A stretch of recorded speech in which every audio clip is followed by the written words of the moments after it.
예. 자, 이번 시간에는 이제 거시경제 이론을 한번 요약 정리 한번 하십시다. 그리고 미리 말씀드리시는데 국제경제학은 몽땅 스킵합니다. 우리 국제 수지, 국제 무역론 합쳐서 이제 국제경제학 그러는데 1년에 한 문제가 나와요. 근데 공부하려면 어마무시하죠. 몽땅 버립시다. 스킵하고. 그래도 우리가 상식적으로 알고 있는 정도 내에서 한번 해보고요. 마지막 이제 모의고사나 문제풀이에서는 간단히 보긴 했는데 거기서도 뭐 거의 스킵했었죠. 자, 우리 요약에서도 그렇게 하도록 하겠습니다. 그러면 거시경제 이론에서는 딱 흐름이 있어요. 그렇죠? 먼저 보는 게 국민소득 계정이죠. GDP, GDE, 국민소득 계정이고요. 그 다음에가 국민소득 결정이론 단순 모형이죠. 고전화파하고 케인즈 단순 모형. 요걸 통해서 우리가 재정 정책을 보시게 되고, 그 다음에 화폐 금융론이에요. 금융 이론입니다. 여기서 이자율 결정을 보게 되죠. 그리고 ISLM 단순 모형에다가 금융시장에서 결정되는 이자율을 얹어 놓은 거죠. 그 다음에 총수요 총공급 모형이에요. 이러면 이제 이론이 끝난단 말이에요. 근데 우리 시험에서는 여기서 많이 출제가 되죠. 그렇죠? 역시 거시경제학을 총체적으로 분석하는 게 총수요 총공급 모형이니까. 근데 우리가 알다시피 ISLM 모형은 수요만 보는 거죠. 물가 고정 모형이에요. 여기는 이제 공급 측면도 같이 보고 물가도 변화하고, 그러니까 이게 핵심일 수밖에 없겠죠. 그리고 마지막 주제가 인플레이션하고 실업 문제죠. 거시경제학이 존재하는 이유는 인플레이션 실업. 이게 왜 생겼냐? 이거 해결 방안을 모색해보자. 그렇죠? 그리고 이제 단순 모형서부터 시작해서 여기까지 두 학파가 존재하죠. 고전학파, 통화주의 학파. 자, 이것이 이제 새 고전학파. 이렇게 이어지게 되고요. 케인즈 오리지널. 그 다음에 케인즈 학파. 그 다음에 여기에 맞춰서 새 케인즈 학파. 그래서 각각의 주제에 대해서 두 학파의 얘기들이 조금씩 다르게 되죠, 서로. 그래서 이걸 염두에 두고 보시면 되는데, 우리 시험은 보게 되면 미시험제약이 한 60, 거시경제학에서 40%. 그렇죠? 이게 출제가 되니까. 그렇더라도 거시경제학을 버릴 수는 없어요.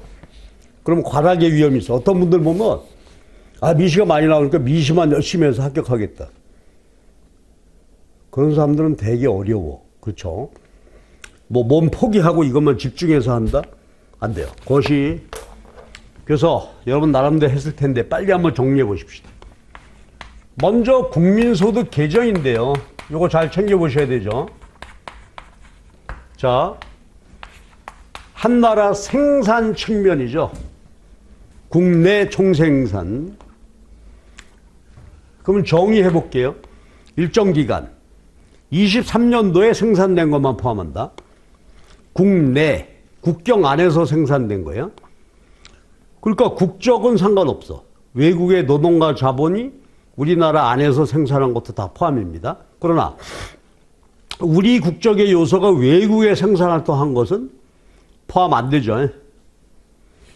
일정 기간 국내에 생산된 최종 생산물 시장가치, 시장에서 거래된 것만. 그렇죠. 이렇게 되는데 여기서 두 가지 정리하십시다. 그러면 GNP는 내셔널, 국적 중심이고, 이거 잘 챙기셔야 돼. 국경 중심이야. 그럼 여기 뭘 더하고 뺄까? 더한다. 우리나라 국적의 요소가 외국에서 생산해서 벌어온 거. 국외 수치 요소 소득이었죠. 그 다음에 내셔널이니까 우리 국경 안에서 외국 요소가 생산해서 벌어간 거 빼야 되죠. 국외 지급 빼. 더하고 빼고 요거 꼭 기억해 주시고요. 그 다음에 요 뺀 걸 우리가 국외 순수치 요소 소득 그러죠. 그래서 GNP하고 GDP의 관계 여기서 시험 문제가 많이 나요. 그거 잘 기억을 해 주시기 바랍니다. 그 다음에 최종 생산물 시장 가치, 근데 여기서 공부거리가 있죠. GDP는 국내에 생산된 최종 생산물 전부 더한 거예요. 최종 생산물은 뭐죠?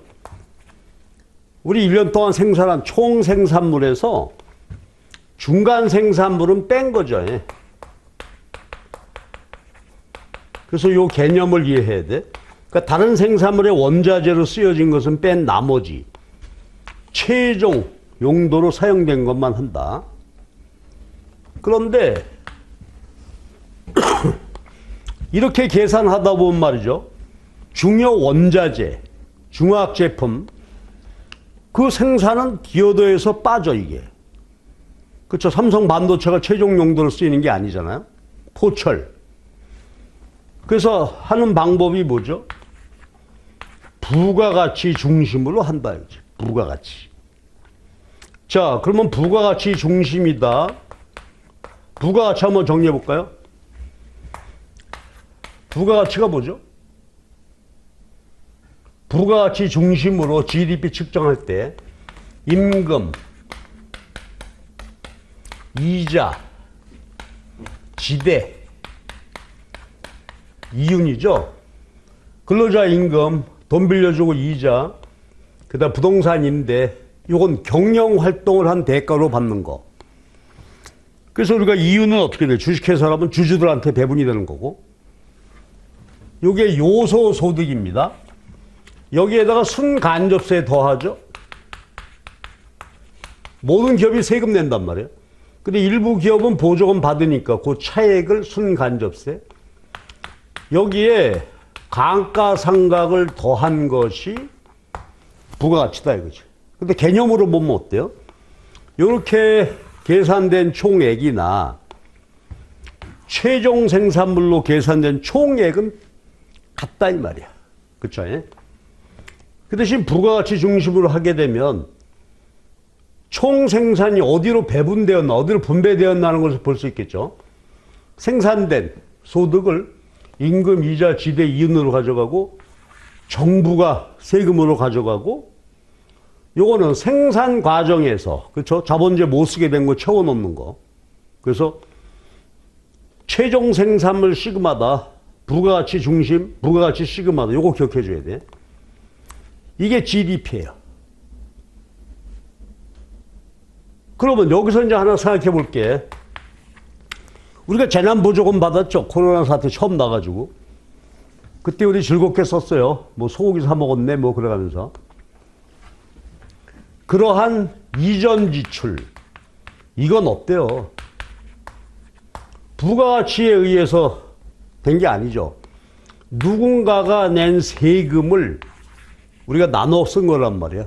그러니까 이건 GDP에 포함되지 않는다. 요거 하나 봐주시고. 그 다음에 갑시다. 국내 총생산에 대한 지출. 자, 요거 이제 지출 측면이죠. 생산된 생산물은 어디로 팔려 나갔다고요?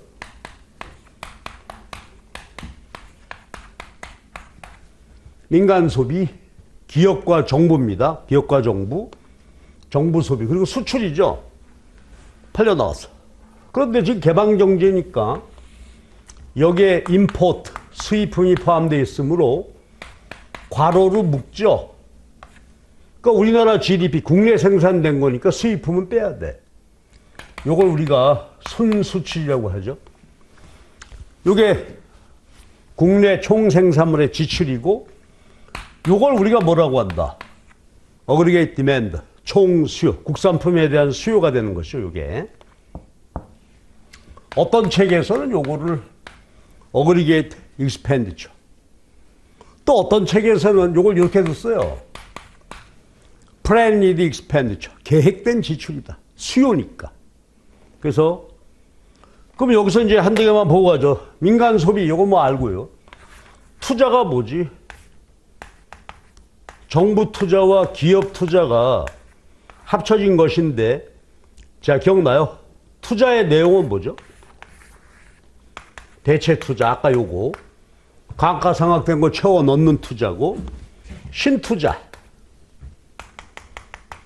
신투자를 통해서 자본 스톡이 증가하겠죠.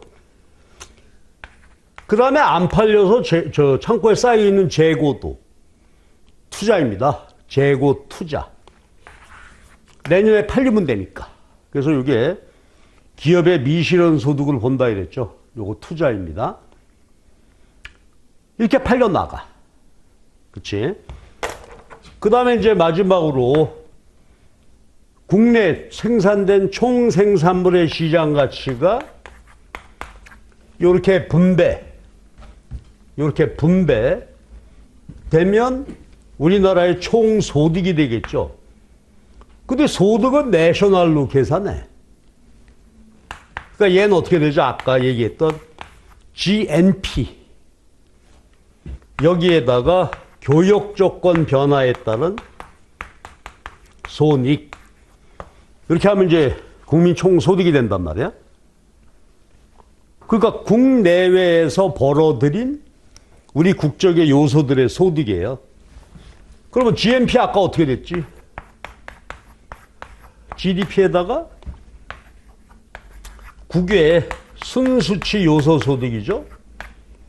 여기다가 요거 교육 조건 변화에 따른 실질 무역의 손익, 요걸 더하면 이게 국민 총 소득이 된다. 그렇죠? 근데 우리는 통상 어때요?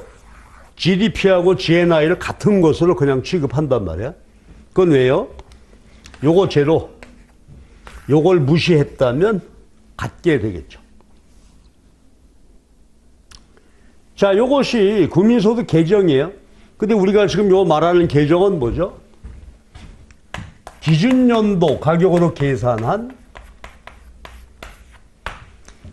실질. 기준연도가 언제요? 지금 23년이니까. 20년도 가격으로 평가한 가치입니다. 근데 만약에 올해 23년도 가격으로 평가한 것은 명목치가 되겠죠. 우리는 실질로 다 분석하게 된다 이거지. 그래서 하나만 예고하기도, 과거 우리 노무사 시험 문제 났던 건데, 명목 GNI는 어떻게 될까요?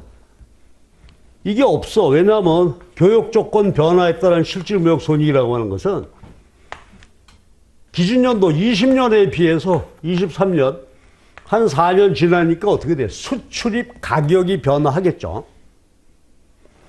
요거를 계산하자는 거예요. 왜? 실질 GNI는 2020년도 가격으로 평가하는데 23년도에는 수출입 가격이 변화했으니까 어떻게 돼요? 실질 소득에 편차가 존재하겠죠. 요걸 보완하는 것이 교육 조건 변화야. 근데 명목 GNI에는 어떻게 될까요? 23년도 가격으로 평가하는 것이니까 이게 다 반영돼 있죠, 지금. 그래서 그 차이만 한번 기억해 주시고. 요게 국민소득 계정이고요. 여기 아주 중요한 내용들이 많이 있었어요. 그렇죠? 특히 투자가 뭐다? 재고 투자 포함한 것입니다. 자, 그럼 이제 우리 관심사는 뭐죠? 그렇죠? 우리의 GDP, GNP, 국민 총소득, 이게 어떻게 결정이 되는 거냐 하죠. 그럼 아까 보세요. 한 나라의 국민소득이 어떻게 결정이 되는 거냐. 국민소득 결정 단순 모형인데, 여기 이제 아까 얘기했던 뭐예요? 고전학파하고 케인즈 얘기가 다르죠. 그 30년대 대공황이 터지기 전까지는 고전학파 논리, 시장 경제에 의해서 국민소득이 결정이 잘 됐는데, 공황이 터지니까 이제 어떻게 돼? 시장 기능 할 수 없죠. 거시적 시장 실패란 말이야. 그래서 등장한 분이 케인즈고, 자, 그래서요, 이제 국민소득 결정 이론으로 가는데, 국민소득 결정 이론이 보시면 단순 뭐요? 이자율 고려해야 되고, 물가 변동, 수요 공급 모두 고려해야 되고, 그러니까 처음부터 우리가 전체 거시경제 분석할 수가 없죠. 그래서 단순 모형으로부터 시작한단 말이야. 자, 그런데 공황이 터지기 전에 자본주의 국민소득 결정 이론, 요걸 우리가 고전학파라고 한다. 근데 공황이 뻥 터지자 이제 어떻게 돼요? 고전학파적 세상이 바뀌었어. 그러니까 국민소득 결정 논리가 달라지겠죠. 그래서 케인즈가 등장하게 되고, 일반 이론 1936년이라고 그랬는데, 이 이론이 말이죠. 국민소득 결정 이론 굉장히 복잡하겠죠. 그러니까 일반 이론 처음부터 우리가 다룰 수가 없어. 그래서 케인즈 교수님의 핵심 논리만 뽑아서 소득 결정 이론을 보는 것이고, 이게 뭐예요? 거시경제학의 출발이다 이거지. 왜냐하면 이 이전에 고전학파다, 이거는 미시경제학이야. 그냥 국민소득 결정 이론이 따로 없었다. 자, 그러면 한번 가보실래요? Y, 요게 실질 GDP이자 실질 GNI입니다. 총생산, 총소득.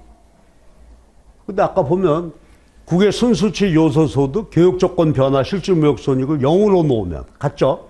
이게 생산과 소득이. Function of AS가 뭐예요? 애프터 서비스? 설마. Aggregate Supply, 총생산.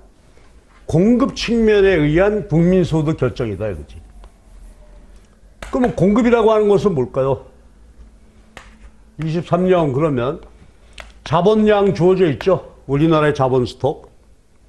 노동 투입량. 근데 이건 어때요? 경제활동 인구가 있는데 매년 100% 고용되는 거 아니죠. 완전 고용되는 거 아니잖아. 경기에 따라서 고용이 될 거예요. 그 다음에 뭐 기술 수준, 공급 측면에 의한 소득 결정 이론이에요. 자, 그럼 달려봅시다. 노동 투입량은 어디서 결정이 돼요?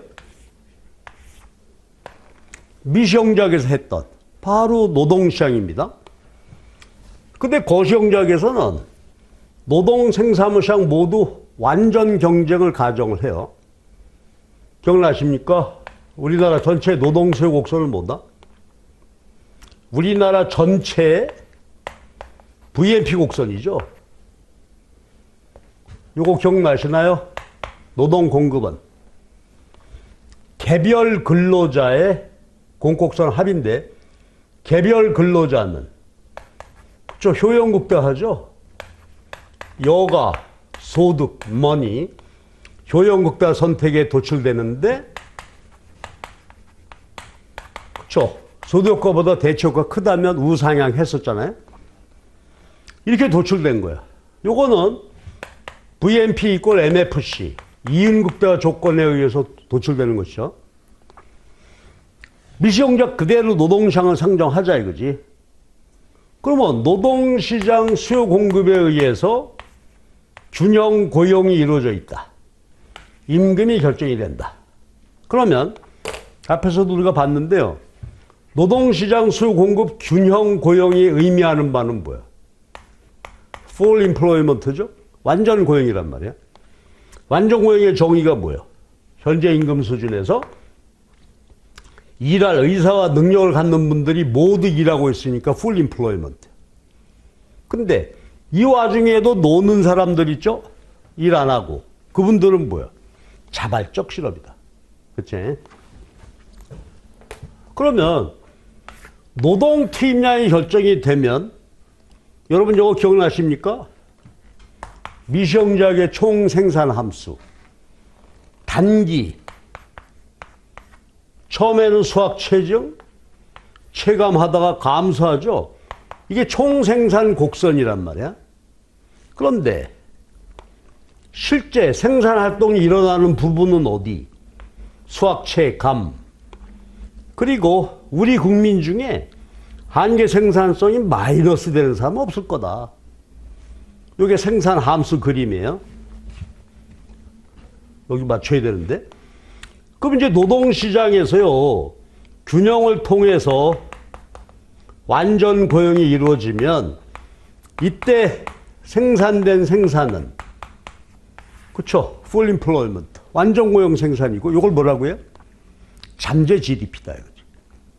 뒤에 가면 자연 산출량. 그러니까 full employment, 잠재 GDP, 자연 산출량 다 똑같은 말입니다. 설정이 돼. 그럼 보세요. 고전학파 모형에서 오케이, 그래, 좋았어. 근데 실업이 발생하거나 초과 수요가 생기면 어떻게 돼요? 명목임금 완전 신축성이야. 초과 공급, 실업이 존재하면 임금이 즉시 내리고, 초과 수요, 사람 먹고 해서 야단이야. 오르게 되죠.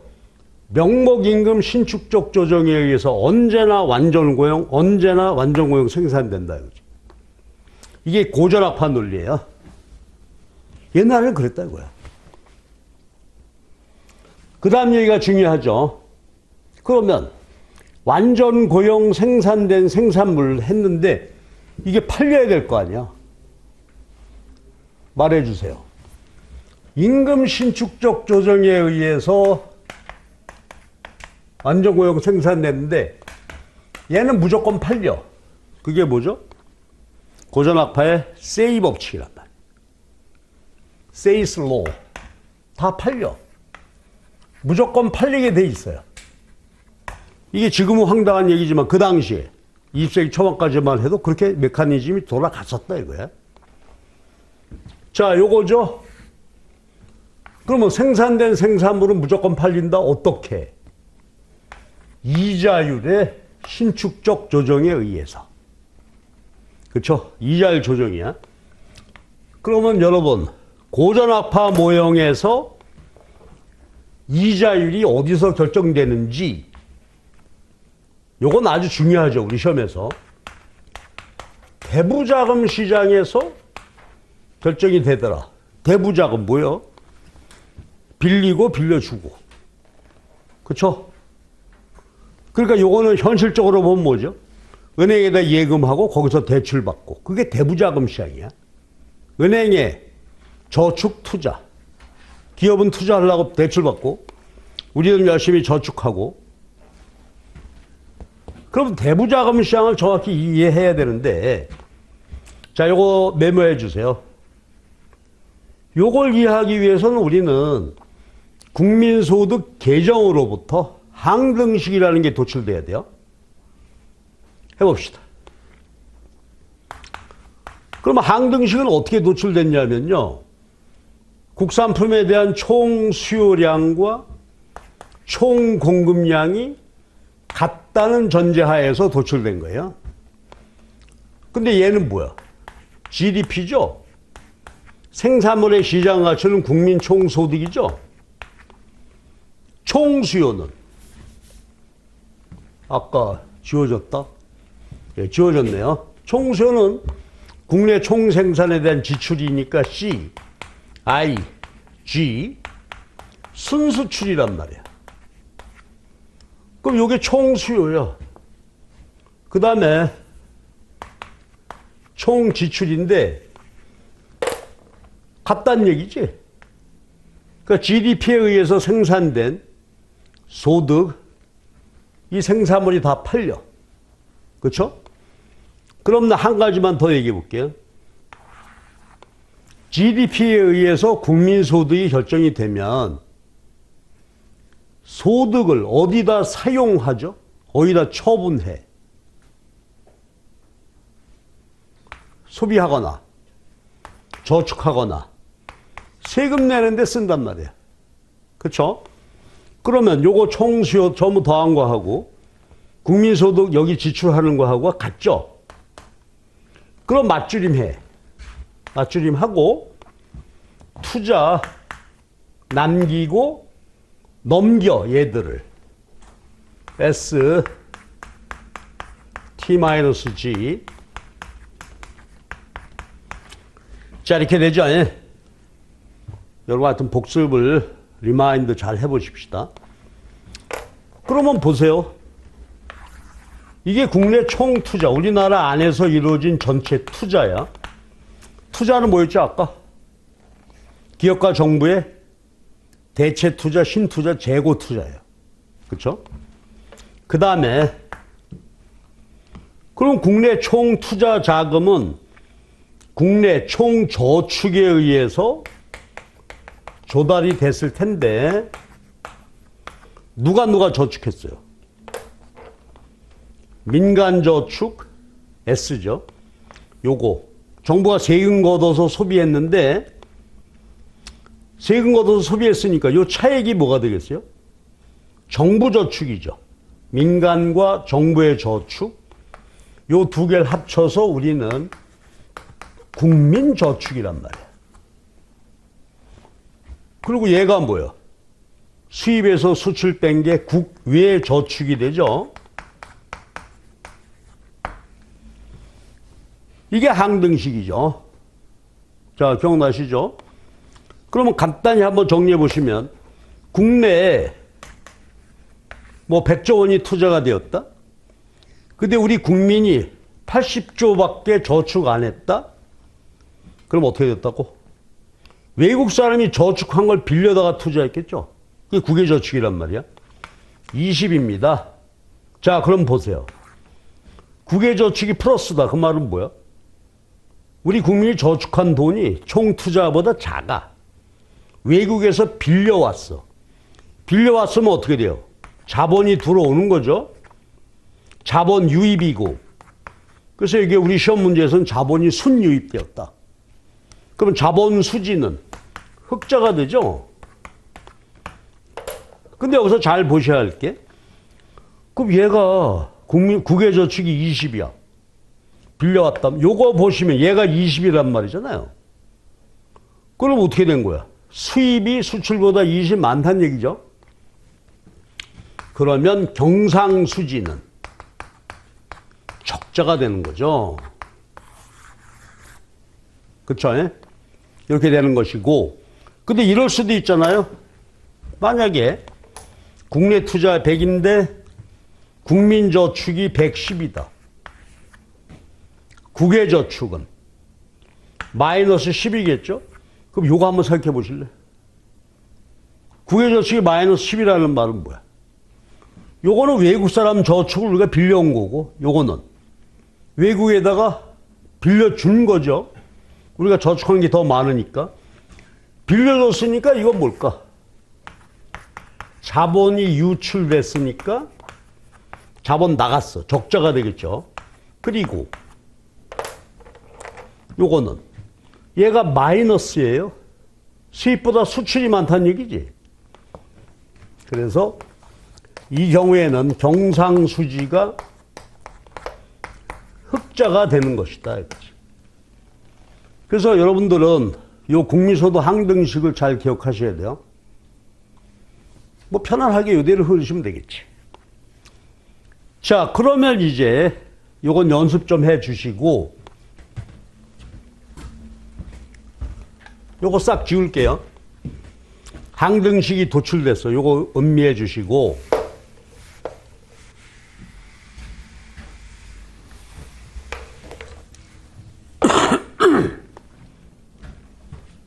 총 투자고 이 투자 자금이 총 저축에 의해서 조달됐는데 대부자금 시장이 뭐라고요? 기업과 정부가 투자하기 위해서 돈을 빌려 이자율의 감소함수고 저축, 총저축인데 민간저축, 정부저축, 국외저축인데 고전학파 시절에는 저축은 이자율의 증가함수고 투자가 이자율의 감소함수란 말이에요. 그럼 항등식으로 이해해보면 이게 뭐예요? 국내 총 투자는 대부 자금 시장으로 해석해보면 이게 대부 자금의 수요가 되죠. 요거는 그렇죠. 대부 자금 공급이 되겠죠. 저축해서 빌려줄 수 있다.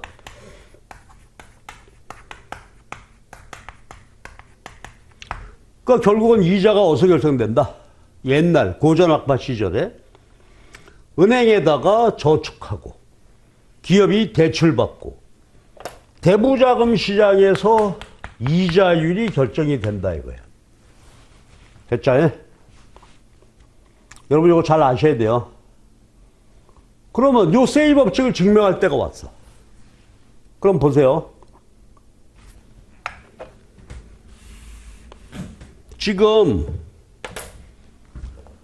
고전학파 모형에서는 명목임금 신축성, 그래서 항상 완전 고용 수준으로 생산이 돼. 이게 full employment야. 그런데 만약에 수요가 부족하다면 무슨 일이 생길까? 안정고용 생산보다 수요가 이게 부족해. 그럼 여기서부터 도출된 시기니까 이렇게 되겠죠. 어떻게 돼요? 안정고용 생산했는데 안 팔려. 장사가 잘 안 돼갖고 안 팔린다. 그럼 요건 뭐라? 요게 대부자금의 수요가 되고 대부자금의 공급이니까 수요가 부족하다는 얘기는 뭐예요? 대부자금 시장에서 초과 공급이 된다 이거야. 투자, 그렇죠? 공급. 그러면 어떻게 될까? 대부자금 시장이 초과 공급이면 역시 여기서 시장의 자율적 조정, 이자율이 내린단 말이에요. 이자율이 내려. 자, 그럼 어떻게 되지? 이자율이 내려요. 이렇게 돼서 수요가 부족하다면 국내 총 저축이 많은 거고 대부자금 공급이 많아서 이자가 내려. 그럼 여기 보이죠? 이자율이 내리면 투자가 증가해.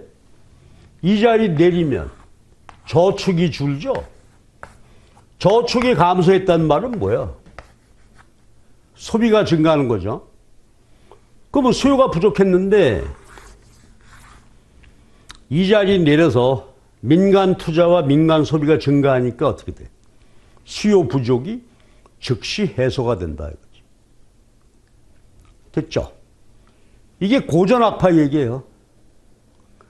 그 다음에 하나 더 얘기할게요. 뒤에서 할 얘기지만 여기서 하고 지나갈게요.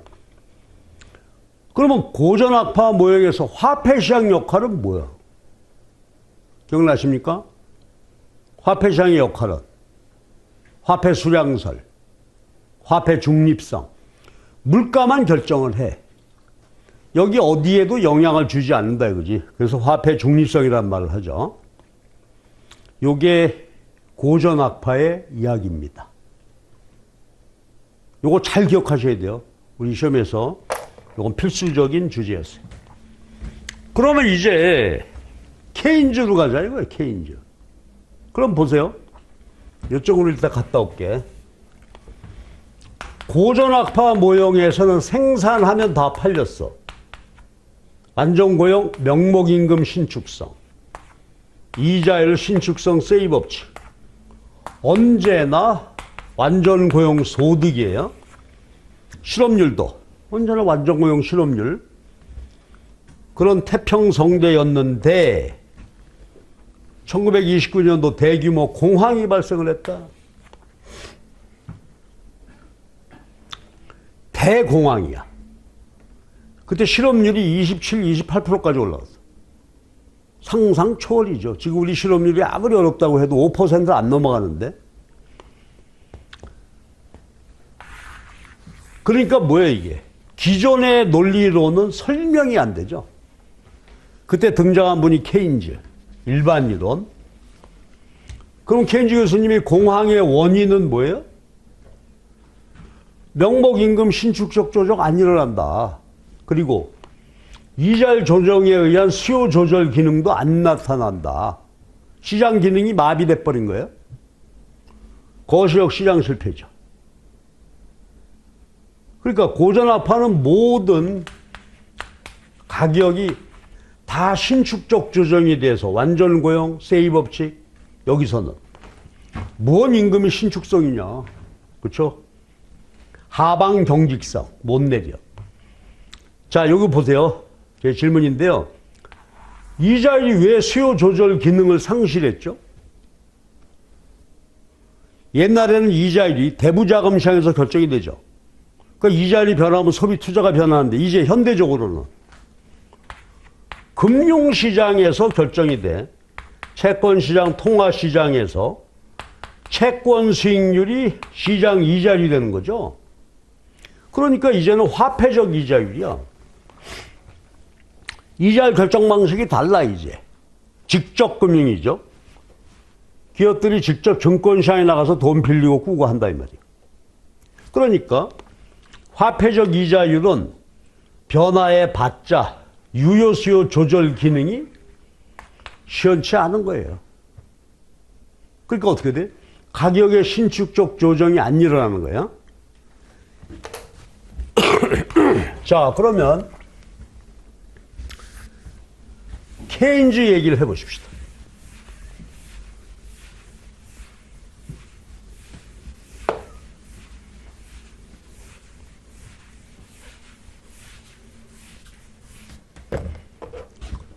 그러면 케인즈인데 케인즈 이론을 단순화시킨 단순 모형입니다. 자, 이제 봐봐요. 완전 고용 생산 능력, 그 나라의 최대 생산 능력이 있어요. 이렇게 안 팔려. 수요 부족이야. 근데 아까 보시면 말이죠. 재고를 올해 GDP에 포함된다고 했으나 재고가 GDP의 20% 30%가 가고 2년 3년 지나도 안 팔리고 그런 사태가 벌어졌다 이거야. 그러면 우리 최대 생산 능력이 1000인데 700, 800밖에 안 팔린다. 옛날 같으면 이자율 조정에 의해서 요것이 조절이 돼서 다 팔렸는데 이제 안 돼.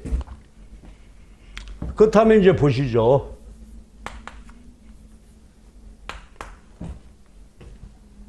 (700밖에) 안 팔려. 이자율 조정기는 안 나타나. 그러면 한 나라에 실제 총 생산량은 얼마가 돼? 그렇죠? 팔리는 만큼만 생산하는 거 아니에요? 만두가게 아저씨가 하루에 내가 1000명분 찔 수 있어. 손님이 700명밖에 안 와. 요걸 우리가 뭐라 그러죠? 유효수요 이론이다 이거야. 그러니까 유효수요 크기가 생산량을 결정을 하고 생산물 시장 가치가 국민 소득이 되죠. 얘는 그러니까 경기 침체 불황하에서 한 나라 국민 소득은 요 네 가지 합친 총 수요의 크기가 소득을 결정한단 말이에요. 유효 수요 이론. 옛날에는 세이 법칙. 공급이 스스로 수요를 창출한다.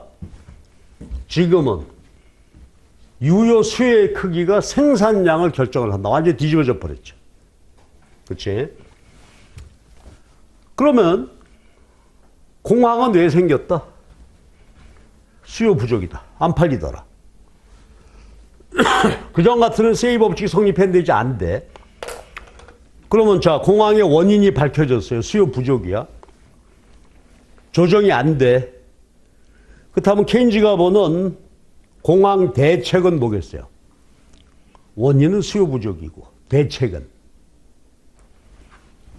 정부 개입에 의해서 얘를 늘려주면 되지. 근데 정부가 개입해서 늘릴 수 있는 구석이 어디 보여요? 요거죠. 아니면 정부 투자를 늘리거나, 즉 정부가 개입해서 소비 투자를 늘려주는 거예요. 그러니까 한마디로 뭐야? 케인즈 경제학은 총수요 관리 정책이다. 근데 여기서는 정부 지출을 늘리는 거고요. 통화 정책은 통화량 이자를 변화시켜서 수요를 늘리는 거고. 그러니까 정부 개입인데 재정 통화 정책이죠. 재정과 통화 정책을 통해서 늘려주는 수밖에 없다. 질문입니다. 그러면 그때 아주 다이나믹한 게 있죠. 재정 정책.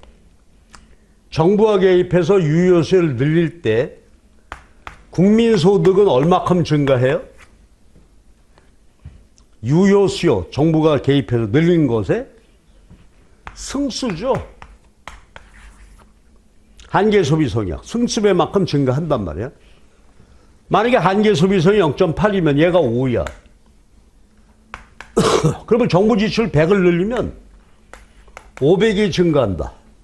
이런 아주 강력한 수요관리 정책을, 아이디어를 제시한 것이다. 이거지. 그렇죠? 그런데 단순 모형은 뭐죠? 그렇죠? 케인즈 오리지널이나 현실적으로 보면 소비, 투자에 어때요? 이자율이 영향을 주죠. 아까 봤던 대로. 이자가 변화하면 저축이 변화해서 소비 변화할 거고, 이자가 변화하면 투자자금 수의 변화를 오겠죠. 그렇지만 케인즈 교수님은 어떻게 생각했다? 고전학파처럼 이자율 변화에 의해서 소비, 저축, 투자가 신축적 조정되지는 않는다. 별로 큰 영향 못 준다. 그러니까 단순 모형은 뭐야? 이자율이 전혀 유효수에 영향을 주지 않는다고 보고 케인즈 논리를 단순화시켜서 본 것이죠. 여기 케인즈 단순 모형이란 말이야. 그러면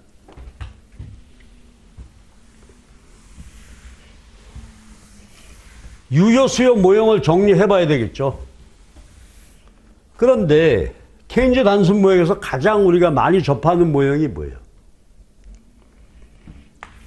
3부문.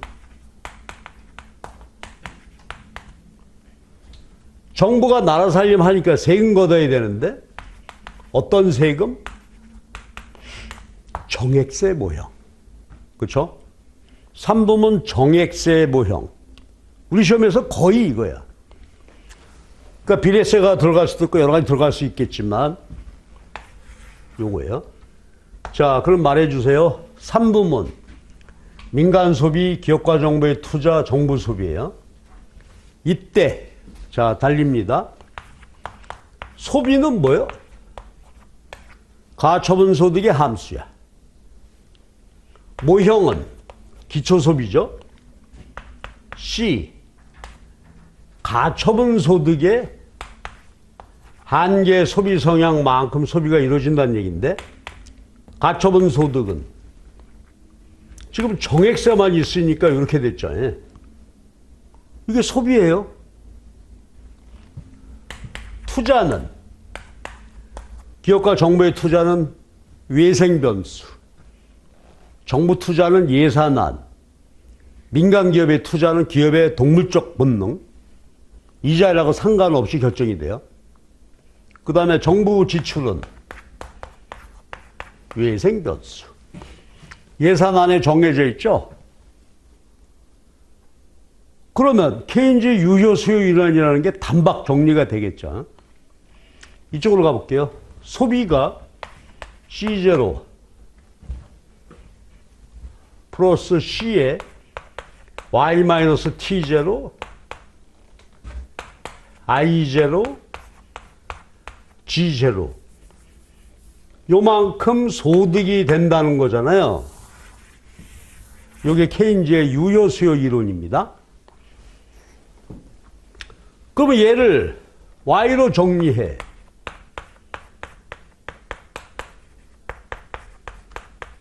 넘겨. 이렇게 됐죠? 그럼 얘를 y로 묶으려니까 y. 그리고 요거죠. 그래서 우리가 그렇게 잘 아는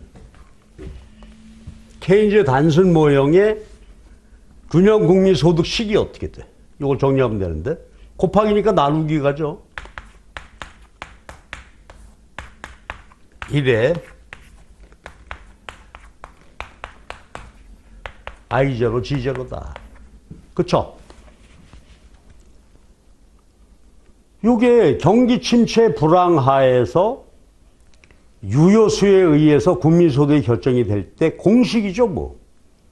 결정이 된다, 이거, 이렇게. 그럼 보세요. 재정정책이다. 그러면 먼저 정부가 개입해서 정부 지출을 늘렸다고요? 소득이 증가할 텐데 요 앞에 상수항 예가 있죠? 그럼 요게 뭐야? 정부 재정지출 승수. 얘를 늘리면 승수배 증가하는 것이고 세금. 자, 세금을 깎아줘. 그럼 어떻게 되죠? 아까 여기 지워졌는데 가처분 소득이 y-t0니까 얘를 깎아주면 어때? 가처분 소득이 증가해서 소비가 증가하게 되는 것이죠.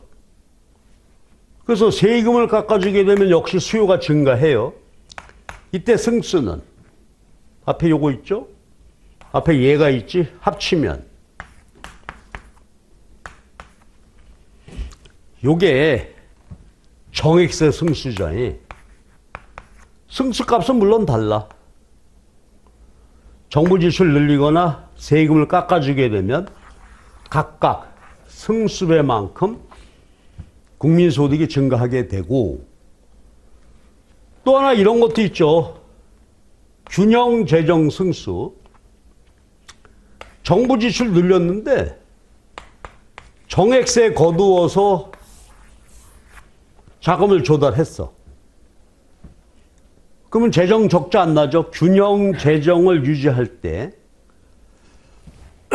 이때 승수는 얼마가 될까요? 그러니까 정부가 쓸 수 있는 재정 정책 세 가지 종류인데 그럼 보세요. 두 가지 정책을 동시에 썼으니까 정부 지출 늘리면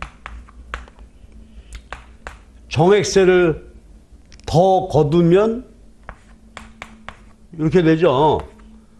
더하면 3부문 정액세 모형에서 C, 1-C 1이 된다 이거예요. 그러니까 100억 세금 거두어서 100억 지출하게 되면 국민소득은 100억 증가하더라. 근데 실제로 이 정책 쓸 수는 없겠죠. 이것이 유효수요 이론이에요. 자, 그럼 보실 때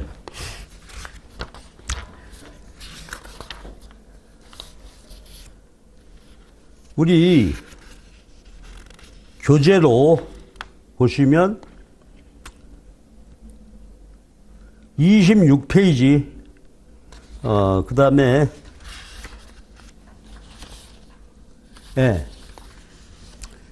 26페이지의 박스 그렇죠. 그 안에 균형 국민소득식을 도출해 놨는데 여기까지 제가 말씀드린 거예요. 근데 거기는 보면 어때요?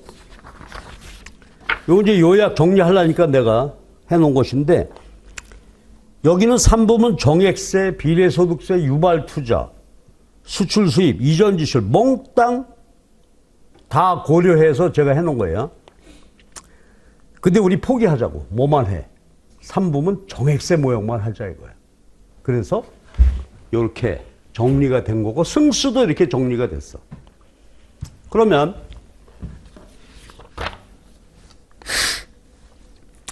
27페이지 보시면요. 3부문 정액세 모형의 승수, 확대 재정정책 승수 이렇게 정리가 됐죠. 그러니까 케인즈 경제학, 케인즈 교수님 말이 옳다면 이건 뭐 나이스하죠.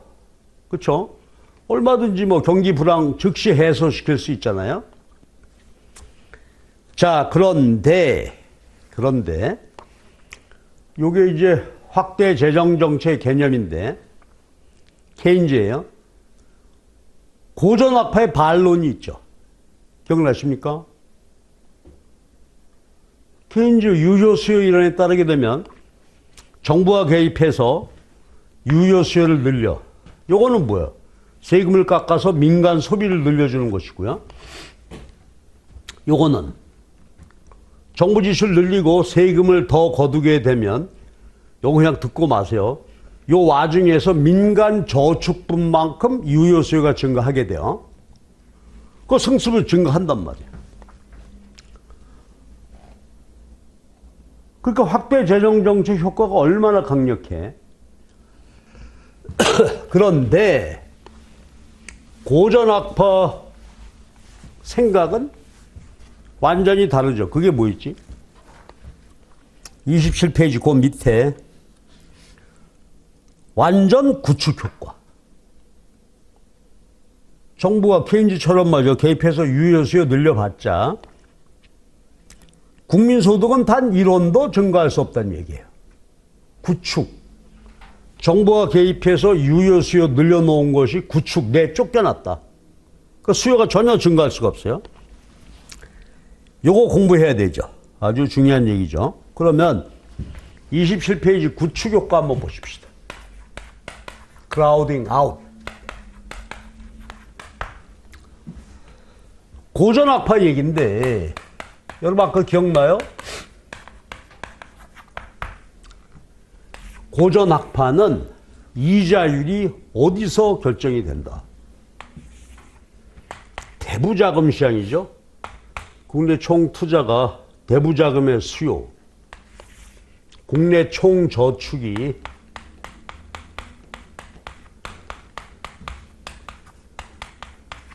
대부자금의 공급이 되어서 이자율이 결정이 되는데 고전학파 논리입니다. 자, 보세요. 정부 지출 늘리고 세금 깎아주고 and or죠. 두 개를 동시에 하든지 어느 한쪽만 하든지. 그럼 말해 주실래? 확대 재정 정책을 쓰게 되면 어떻게 돼? and 아니면 or 어느 한쪽만 하든지 말이야. 그러면 이게 정부 저축이라 그랬는데요. 정부 저축이 어떻게 돼요? 감소하죠. 그러면 총 저축이 감소하죠. 그럼 저축이 감소하니까 어떻게 돼? 동일한 이자율에서 저축이 줄어. 이자율이 올라. 이게 구축효과란 말이야. 그러면 고전학파 교수님들이 보실 때는 이거 재정정책 소용없어. 왜? 국내 총저축이 감소해서 이자율이 올라요. 그럼 가보자고. 이자율이 오르면 어떻게 되지? 민간 투자가 줄죠? 민간 저축이 증가하죠? 소비가 줄어. 그럼 보세요. 정부가 개입해서 지출 늘리고 세금 깎아서 유효 수요를 늘려놓았으나 이자율이 오르는 바람에 민간의 유효 수요가 줄어버렸어.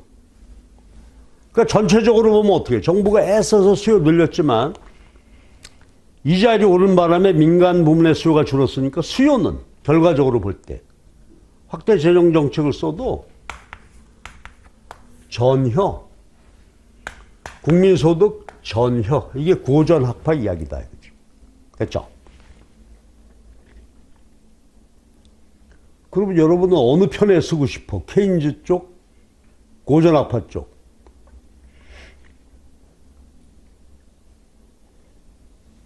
그래 나한테 묻냐? 우리 국민 다 알아야 돼 사실은. 그러니까 누구 말이 옳겠냐 하는 것은요, 우리 경제 상황이 어떠냐, 아주 경기 침체가 극심하다면 케인즈 말이 올 거고, 경기가 아주 좋아서 완전 고용 상태에 가깝다면 고전학파 말이 올 거다 이거예요. 됐죠? 예? 자, 그런데 이제 답해 주세요. 근데 이거는 이자율이 대부자금 시장에서 결정되던 시절은 언제? 공황이 터지기 전 19세기 말 20세기 초반 얘기다 이 말이야. 자, 답해 주세요. 현대적으로는 이자율이 어디서 결정이 돼요? 금융. 옛날에는 금융, 대부자금 시장에서 금융이 이루어졌는데 지금은 증권시장이란 말이에요.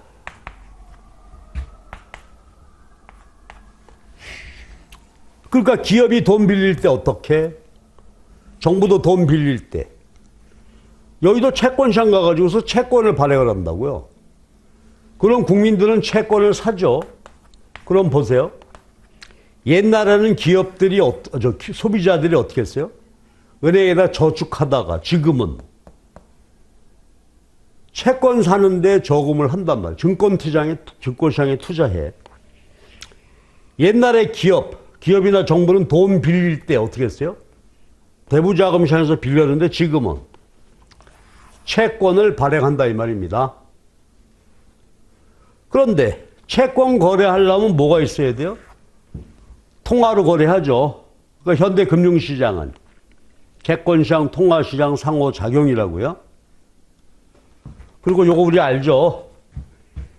채권의 가격과 채권의 수익률. 채권 수익률이죠. 현대 이자율은 대부자금 이자율이 아니야. 채권 수익률이야. 서로 역외관계죠. 그냥 만약에 뭐 잘 모르겠으면 그냥 여기래 이렇게 하시면 돼요. 자, 갑니다. 그럼 아까 했던 이야기인데요.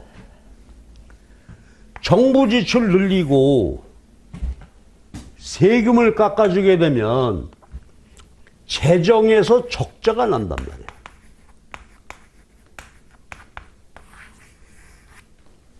옛날에 은행에서 빌렸어요. 지금은 채권시장 가서 국민에게 빌려. 어떻게? 국고채를 발행을 한단 말이에요. 채권을 발행을 해요.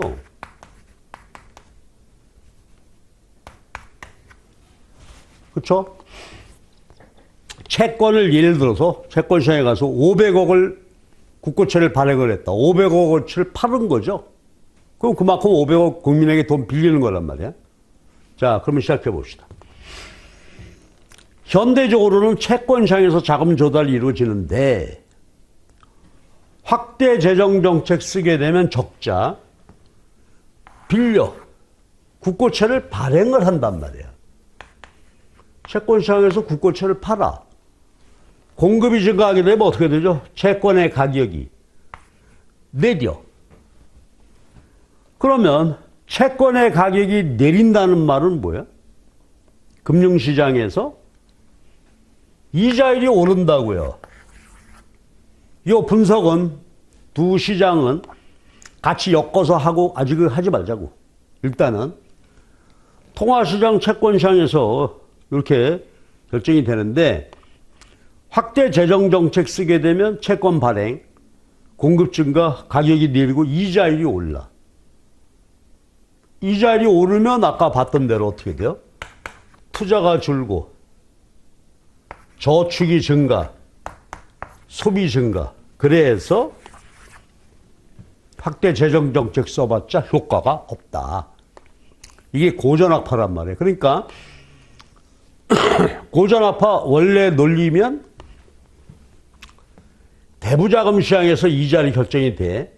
이렇게 되고 현대적으로 해석해봐도 채권시장, 금융시장으로 해석해봐도 이자율이 올라. 그래서 구축 효과가 나온단 말이야. 그러면 제 질문이에요. 그럼 케인즈 모형에서는 승수 효과고 여기는 구축 효과고 그 차이가 뭘까요? 보세요. 확대 재정 정책을 쓰면 어떻게 분석해 봐도 어때? 이자가 오르죠? 그러면 고전학파 모형에서는 이자율이 올라서 민간의 유효 수요가 확 줄어든다. 이런 얘기인데, 케인즈 모형에서는 아까 우리가 했지? 어떻게 했죠? 외생 변수야. 소비는 가처분 소득의 함수예요. 이자율하고 아무 상관이 없어. 그러니까 확대 재정 정책, 뭐 채권을 발행을 하건 어떻게 해서 이자율이 올라도 소비 투자가 줄지 않아. 이게 모형의 차이점이죠. 그래서 고전학파는 이자율이 움직이면 유효 수요가 변화한다. 케인즈는 그 이자율이 변해도 소비 투자 별 영향 없어요. 이게 케인즈 얘기란 말이에요. 그러니까 여러분 보세요. 지금 이게 고전학파의 국민소득 결정이론, 케인즈 재정정책 논쟁까지 했어요. 됐죠? 여기서 시험 문제 뭐 두세 개나 나는 거죠. 그래서 여기를 잘 기억을 하셔야 됩니다. 질문. 근데 이게 케인즈 오리지널 이론이 아니잖아요. 그렇죠? 케인즈 오리지널 이론은 뭐였죠, 아까? 네. 이자가 영향을 줘. 현실도. 이자율이 영향을 주죠. 그러니까 이건 단순 모형이고, 이제 케인즈 오리지널 모형이 뭐가 돼요? ISLM 모형이잖아. IS는 생산물 시장, LM은 통화 시장, 금융 시장이야. 그런데 아까 봤듯이 이자율이 어디서 결정이 돼? 대부자금이 아니에요. 통화 시장, 채권 시장, 상호 작용을 통해서 결정이 되니까 케인즈 모형을 제대로 하려면 어떻게 돼? 생산물 시장 요거, 통화 시장에서 이자율 동시에 봐야 되죠. 그러니까 생산물 시장과 통화 시장 상호작용을 통한 소득결정 이론, 이게 ISLM 모형이란 말이야. 근데 요 뒤에는 뭐가 있다? 통화 시장에서 이자율 얘기하지만 이 뒤에는 채권 시장이 있는 것이에요. 그래서 우리가 이제 시험 공부 제대로 하려면 채권 시장 분석도 해야 되는데, 우리 지금 최종 요약하는데 여기까지 할 시간이 없어. 그러니까 순전히 통화 시장만 놓고 분석을 할 거예요. 이자율을. 요건 스킵하기로 하고.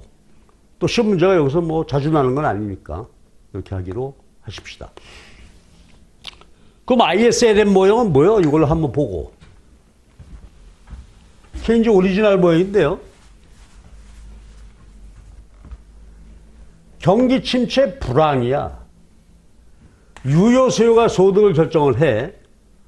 경기 침체 불황 모형이니까 어때? 물가는 변하지 않는단 말이에요. 그렇죠? 그리고 통화 시장에서 이자율이 소비 투자에 영향을 주는 것이죠. 그러니까 생산물 시장, 통화 시장 상호작용. 그래서 생산물 시장 표현 분석 도구가 IS. 통화 시장 LM. 그러니까 ISLM 모형에서 순전히 뭐예요? 유효 수요 이론이야. 공급 측면을 보지 않습니다. 이게 케인즈 이론이야. 근데 아까 우리가 고전학파 얘기했잖아요. 그러면 고전학파 교수님들은 어디로 가셨을까? 거시경제학에서 다 손을 뗐나요? 이분들이 프리드만을 중심으로 해서 50년대 말쯤 이렇게 해서요, 고전학파 이론을 부활합니다. 리모델링. 그게 통화주의 학파고. 보세요. 통화주의 학파 교수님들 어때요? 현실에 대공황이 터졌는데 옛날 고전학파 세이법칙 성립하인다. 그 소리 할 수 없잖아요. 인정해야 돼. 유효수요 부족할 때 이렇다. 그리고 이자율이 영향을 주는데 이제 이자율이 어디서 결정이 되더라고? 통화시장에. 옛날에는 대부자금 시장에서 결정이 됐지만 지금은 여기서 자금 조달이 이루어지고 있다 이거야. 그러니까 이것도 개념 오케이 받아야 되죠. 그러니까 아무리 고전학파 이론이라도 경기 침체 불황일 때 유효수의 이론이 옳다. 이자는 대부자금이 아니라 금융시장, 통화시장과 채권시장 상호작용에 의해서 결정된다. 그러니까 ISLM은 원래 케인즈 모형이지만 요게 케인즈 학파, 통화주의 학파 이론을 동시에 분석할 수 있는 모형이 된 것이죠. 예. 그래서 이제 잠깐 쉬었다가 ISLM 모형으로 가보자고요. 그러니까 여러분 흐름을 잘 보셔야 돼. 그래서 단순 모형에서 이제 ISLM 모형 넘어가는 것까지 얘기했고요. 살짝 통화시장 이자율 결정을 내가 얹혀놨어요. 그럼 잠깐 쉬었다가 통화시장 ISLM 마무리하고 총수요 총공급으로 갑시다.